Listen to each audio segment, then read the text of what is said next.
It was clear from the outset that Islam was destined to reach all of mankind.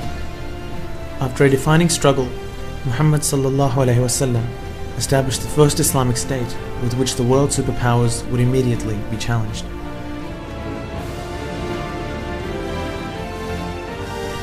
It wasn't long before the Islamic State, now governed by the Khulafa, was to open land after land, implementing the comprehensive Islamic laws upon those who were previously blinded by the oppressive yoke of those that ruled. In the year 638, Palestine was opened to Islam and what is referred to as the Umari Treaty ratified, ensuring a lasting coexistence between the Christians and the Muslims in the Holy Land.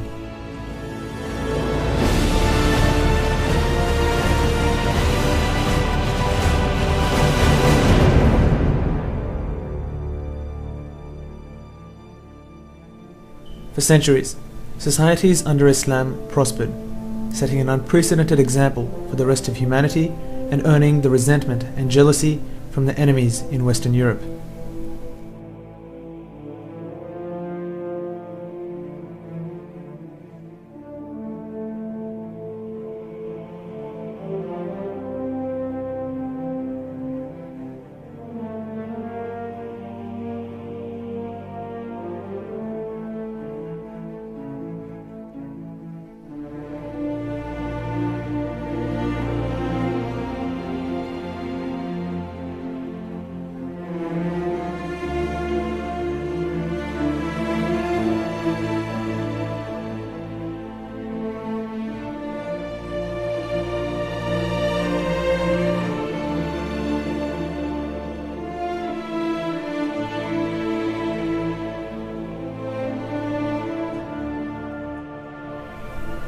Soon, these enemies were to embark on a campaign to win back some of these lands from the Islamic State.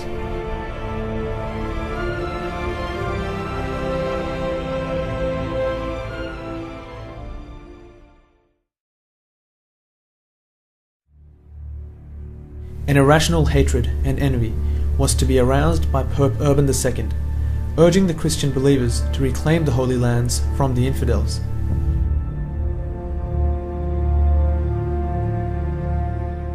Count Henri de Castries, the French author of the book entitled Islam, recounts in the year 1896, "I cannot imagine what the Muslims would say if they heard the tales of the medieval ages and understood what the Christian orators used to say in their hymns. All our hymns, even those which emerged before the 12th century, emanated from one concept, which was the cause of the Crusades. These hymns were filled with hatred towards the Muslims due to their total ignorance of their religion. Everyone used to regard the Muslims as polytheists, disbelievers, idol worshippers, and apostates." The Crusaders' attack on the Caliphate came at a time when the Muslim world was divided. After capturing Jerusalem in the year 1099, the Crusaders left the Muslims in disbelief. As news reached the then principal city of Damascus, Muslims were aroused in their sentiments towards their brothers and sisters, 30,000 of whom, including children, were massacred by the Europeans as they captured the city of Bayt al-Maqdis. It took 88 years until, in the year 1187, the Muslims united under Salahuddin Ayyubi and dealt the Crusaders a deafening blow in July of that year at the Battle of Hattin. A few months later, the Blessed General took up his position to the west of the city, with the area teeming with mujahideen ready to fight for the sake of Allah. On the glorious Friday corresponding to the 27th of Rajab of the 583rd year of the Hijri calendar, the Crusaders were finally defeated, and the Muslims took hold of Al-Quds once again, on the anniversary of Al-Isra wal-Mi'raj, the very day the Prophet ascended from that holy site to the heavens.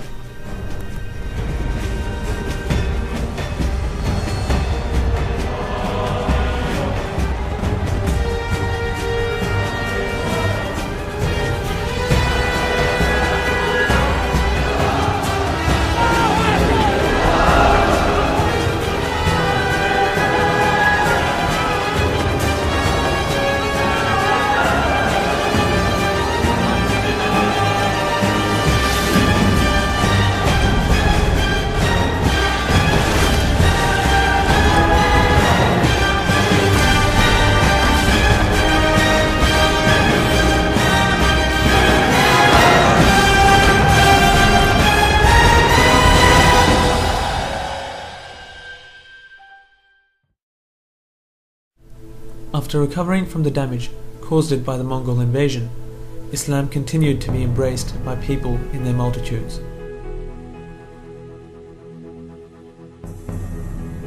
In the 15th century, Constantinople was conquered, and the last stronghold of the Byzantine Empire rested in Muslim hands. In the 16th century, the Islamic State swept across southern and eastern Europe, carrying Islam to its people. Millions in Albania, Yugoslavia, Bulgaria, and other areas embraced Islam.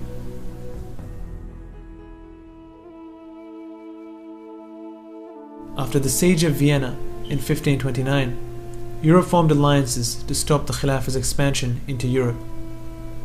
It was at this point, when the Muslims almost took Vienna, that the Crusader animosity towards Islam and the Caliphate was revived, and plans were hatched to deal with what became known as the Oriental problem.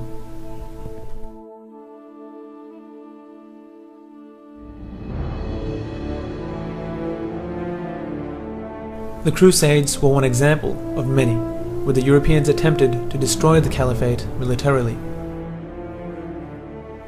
Having failed to do so, they turned to another strategy.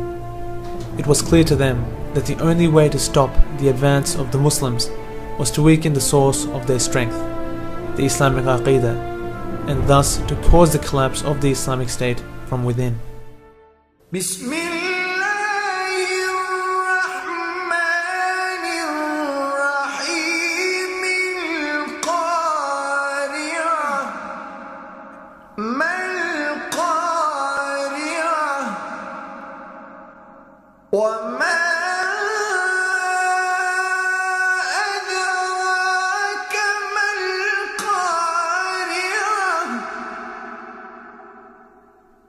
يوم يكون الناس كالفراش.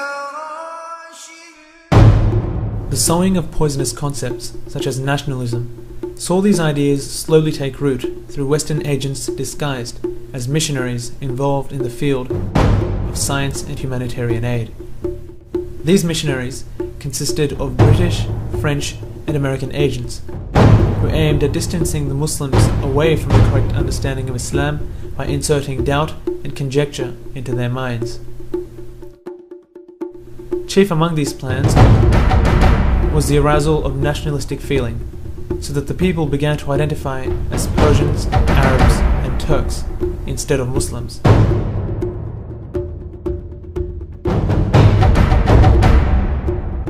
The first missionary center was thus established in Malta towards the end of the 16th century. Such centers, however, had a minimal effect until the 18th and 19th centuries, when the Islamic decline began to perpetuate.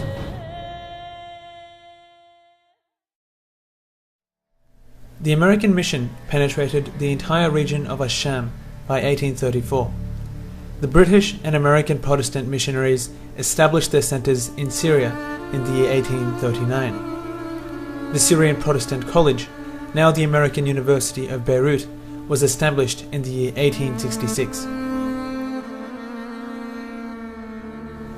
Other societies included the initially clandestine Al-Jamia Al-Limia Al-Surya, or the Syrian Scientific Society, which was formed in 1857, and the Ottoman decentralization parties such as Al-Qahtahiyya, Al-Fatat, and Al-Ahad.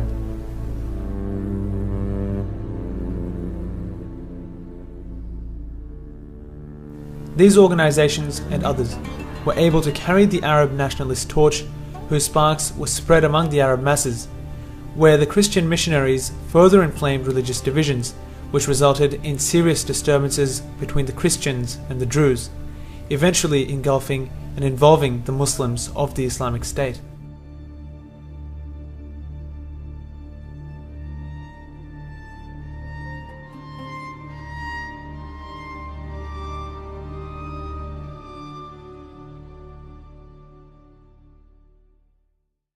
The impact of this missionary invasion was devastating, as it succeeded in sowing the seeds of division and declined thought. Western laws and syllabi were introduced into the Islamic State's criminal code and education system respectively, further distancing the Muslims from the Islamic Aqidah and the application of its fruits in daily affairs.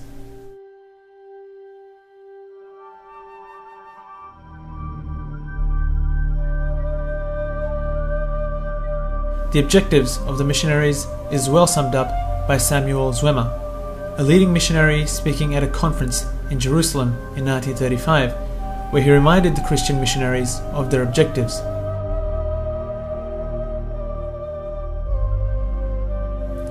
The objective is not to convert Muslims into Christians. This would be an honor for them. Rather, the objective is to stray Muslims away from Islam so that they become individuals with no relationship to Allah. By this, you will be paving the road in the new imperialistic era in the Muslim world. You will be preparing the Muslim mentality to accept to go in the path which you are preparing for them.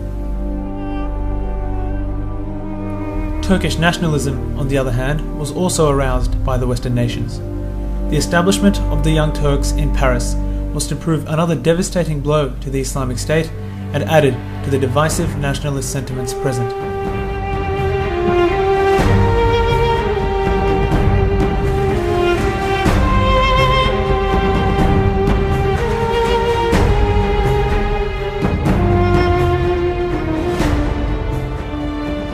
In 1908, the Young Turks, or the Committee of Union and Progress, were able to seize power, gaining the explicit approval of the West, for they were made up of like-minded nationalist and secular reformists.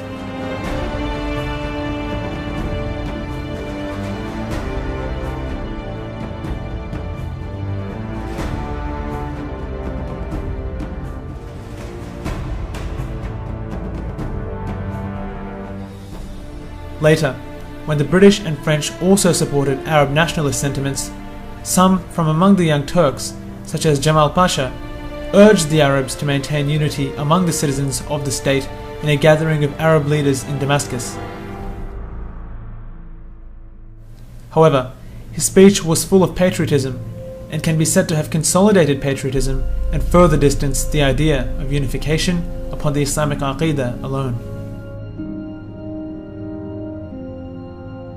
The opportunities were beginning to present themselves for the European nations to start physically occupying and attacking a weakening giant. Russia and France began to attack and occupy parts of the Ottomani Caliphate in the second half of the 1700s.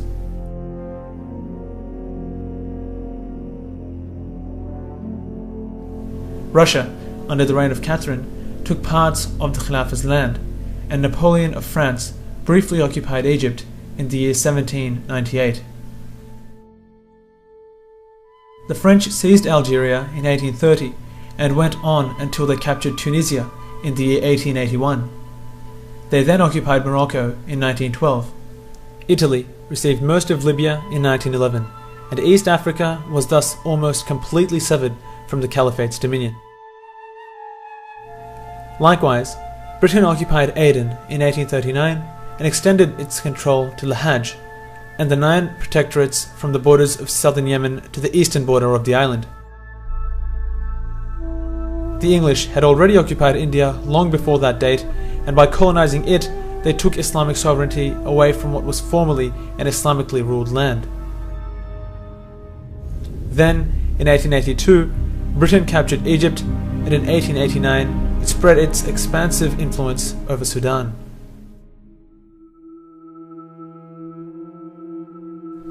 The campaign against the Islamic world became intense everywhere, until the Ummah was exposed to a final, decisive blow. The Caliphate and its rulers were willing to accept any condition in order to halt this Western advance at some point, or at least decrease the weight of its nightmare.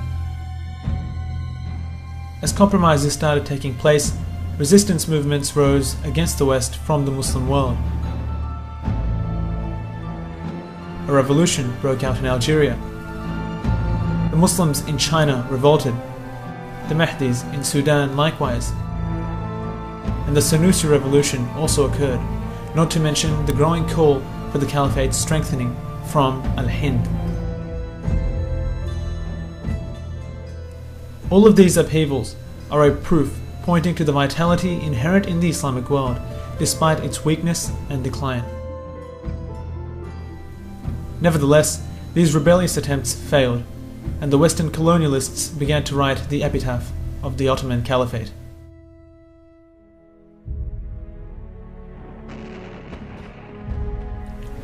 With the outbreak of World War I, the Islamic State made the fatal mistake of entering the war.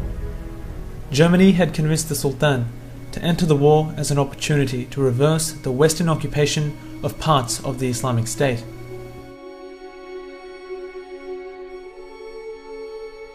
Knowing the British, French, and Russian aspirations to eventually abolish the Caliphate, the Uthmani state entered into what was to prove a disastrous alliance with Germany into the Great War.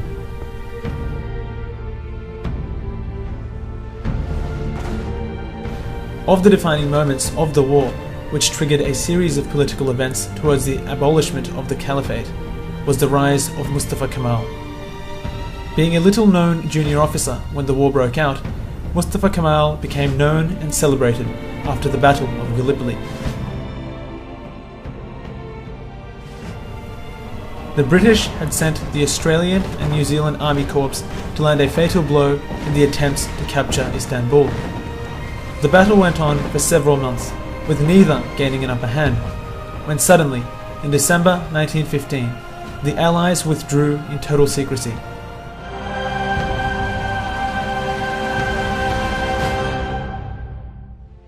Simultaneously, the Allies were able to gain the support of the Arabs, and through the treachery of the likes of King Faisal and Sharif Hussein, were able to build an enemy within the Ottoman state. The British supported the Arab calls for independence, as well as promising them autonomy over what they deemed as their own lands. This severely weakened the Ottoman Caliphate, for although they may have been able to repel the external armies, the internal Arab rebellion was impossible to counter.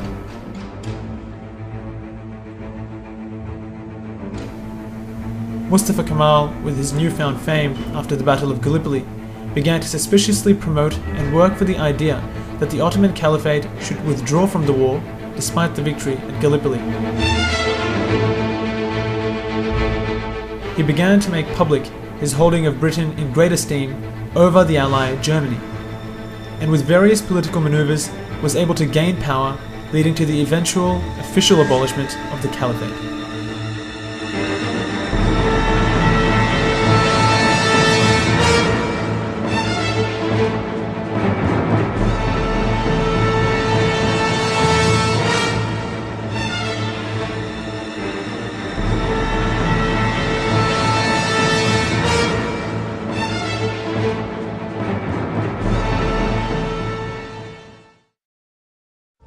The destruction of the Caliphate, or the Khilafah, was of the most devastating events in Islamic history. The lands were divided, the Sharia made irrelevant, the Arabic language left unutilized, the call to prayer abandoned in places, the resources of the Muslims pillaged, and countless atrocities perpetrated against them.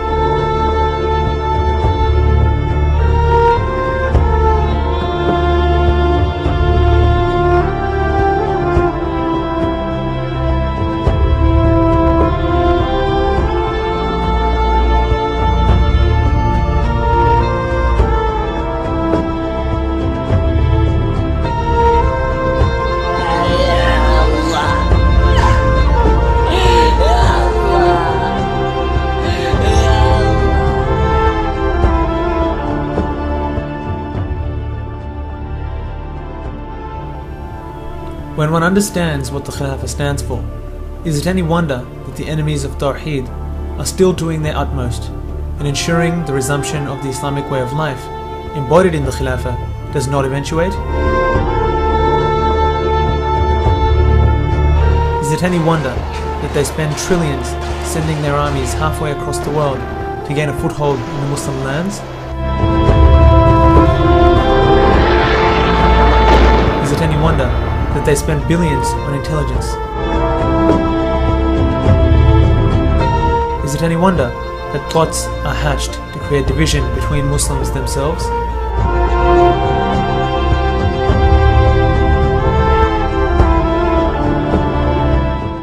And finally, is it any wonder that the greatest nation raised up for mankind has realized its obligation and calls for this system once again.